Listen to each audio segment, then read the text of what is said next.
while shepherds returned to their flocks, awestruck by what they had seen. A very different journey was already in progress, one guided not by an angel, but by a star. Far to the east, in the lands of Persia or beyond, lorded men Magi, scholars of astronomy and ancient prophecy, observed an impossible light in the heavens. It was a star they had never seen before, a celestial sign that foretold the impossible. A new king, the true king of the Jews, had been born. This was no small undertaking. They left their homes, their families, and the security of their lives to embark on a perilous trek that would take months, possibly years. They crossed vast, scorching deserts and hostile territories, their small caravan a speck against the wilderness, all while keeping their eyes fixed on the cosmic sign. They were men of science and wealth, yet they were risking everything for a quest of pure faith, following a single star toward an unknown destination. They did not arrive in a quiet village. Their first stop was the logical one, the capital city, Jerusalem, the seat of power. They entered the bustling city and asked a simple, earth-shattering question. Where is he who has been born King of the Jews? For we saw his star in the east and have come to worship him. This news ripped through Jerusalem like a shockwave. There was no celebration. There was only fear. The news quickly reached the palace of the reigning monarch, King Herod. Herod the Great was a man of staggering insecurity and absolute brutality, a puppet king who had murdered his own family members to protect his throne. The news of a true king, a rival born within his own borders, terrified him. He summoned his chief priests and scribes, demanding to know where the ancient prophecies claimed the Messiah would be born. They gave him the answer from the scrolls, in Bethlehem of Judea. With this information, Herod devised a sinister plan. He secretly summoned the Magi, grilling them about the exact time the star had appeared.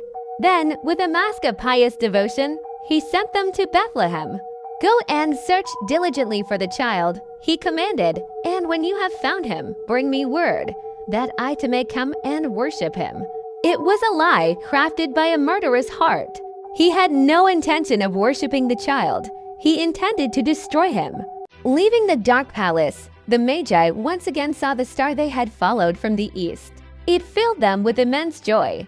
It moved ahead of them, guiding them away from the capital, south to the small, unremarkable village of Bethlehem. The star finally stopped, hovering directly over a specific house. They had arrived. Their long, exhausting journey was over. They stood before the door, their hearts pounding, knowing they were on the threshold of history. They entered the humble home and saw the young child, Jesus, with his mother, Mary. These powerful, wealthy scholars, who advised kings and read the heavens, immediately fell to their knees. They prostrated themselves in worship. Then, opening their treasures, they presented their symbolic gifts. They offered gold, the tribute for a king. They offered frankincense, the incense used to honor a god. And they offered myrrh, a burial spice, a dark, prophetic hint of the sacrifice this child would one day make. That night, their quest complete, the Magi were warned in a dream. God told them not to return to Herod, revealing the king's murderous intent. They obeyed.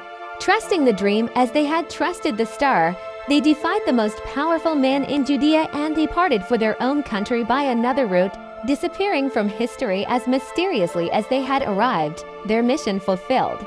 The story of the Magi is a journey of relentless seeking, where science and faith converge to find the truth. It stands in stark contrast to the paranoia of King Herod, who saw hope as a threat. Which part of the Magi's story, their epic journey, their confrontation with Herod, or their symbolic gifts is the most compelling to you? Let us know in the comments below, and subscribe for more.